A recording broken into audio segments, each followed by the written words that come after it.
Japan has no intention to invade any other country or create some kind of conflict in the region. But when we see the rise of Chinese military power, and the Chinese military budget has increased 48-fold in the last 30 years, and our self-defense force has to scramble against the Chinese military aircraft every day. And we cannot repeat what's happening in the Strait of Hormuz in Taiwan Strait. I think our security policy reform has been long overdue. So she is very much willing to take a further step.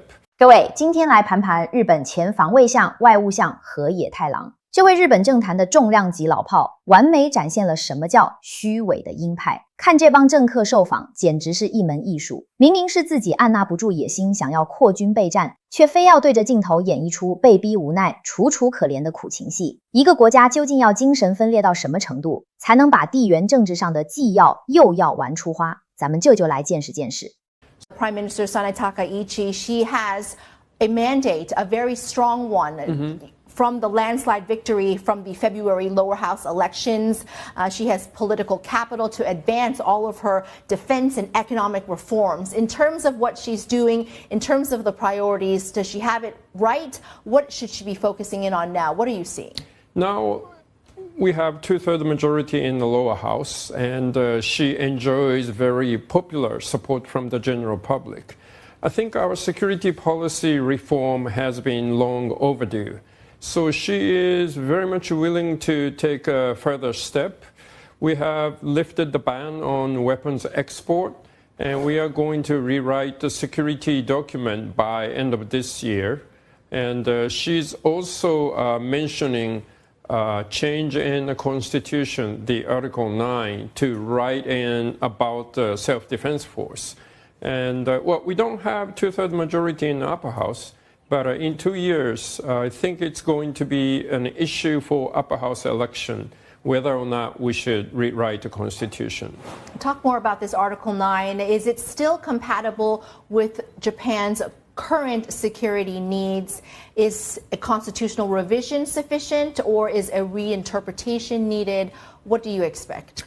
Well, after Ukraine, it is obvious that no country except maybe US, China, Russia can defend itself alone. So we definitely need to create some kind of collective defense scheme in addition to US-Japan Security Treaty.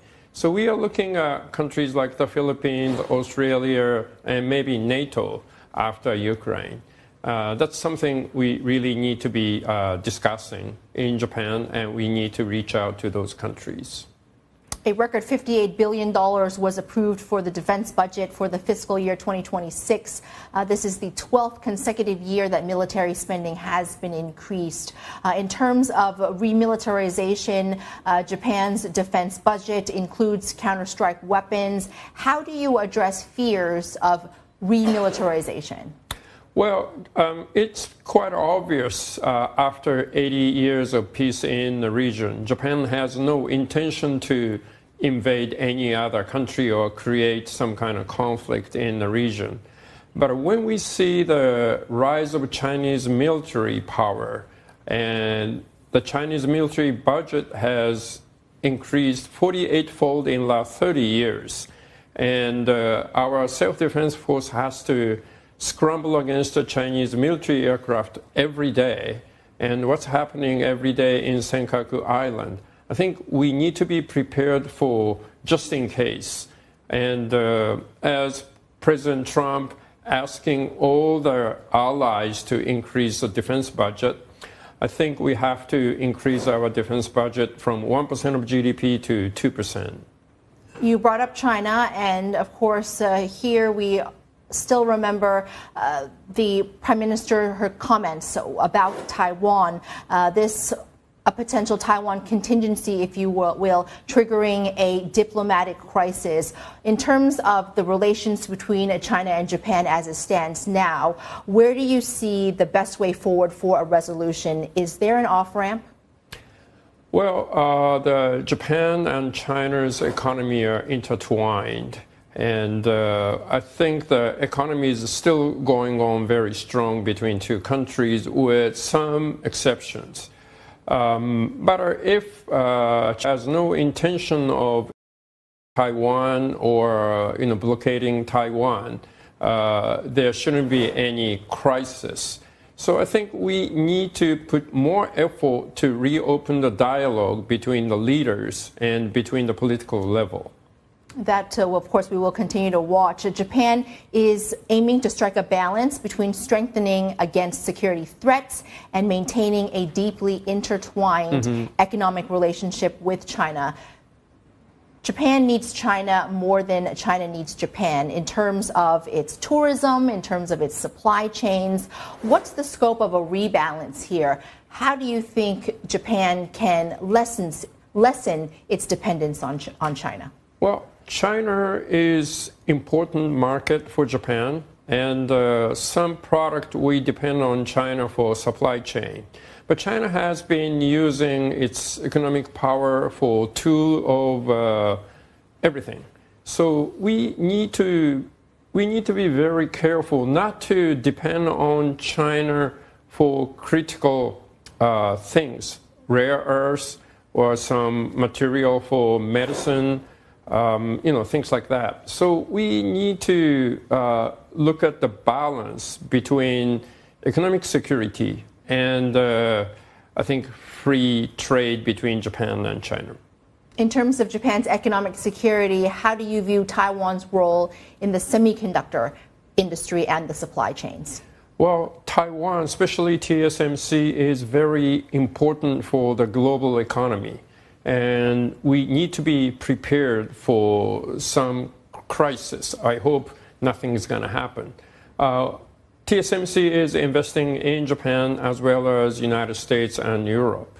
So just as a contingency, if something happened to Taiwan Strait, I think we need to be able to supply necessary semiconductors. We cannot repeat what's happening in the Strait of Hormuz in Taiwan Strait. So we really need to be looking into that.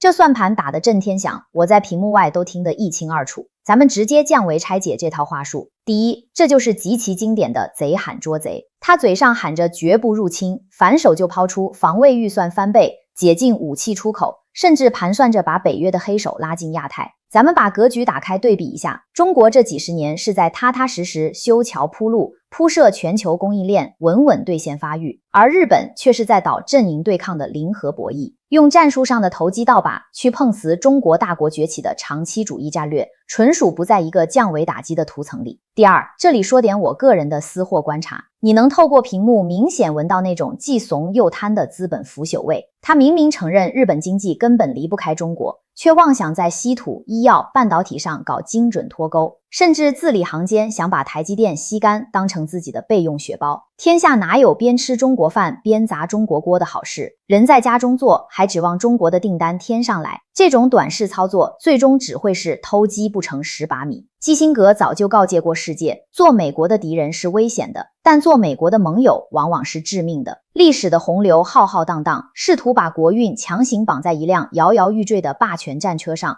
无异于饮鸩止渴。那么灵魂拷问来了，如果亚太真到了某种极限拉扯的时刻，你觉得日本是会死心塌地去当西方阵营的甜馅宝宝，还是会秒速滑跪，患上集体失忆症呢？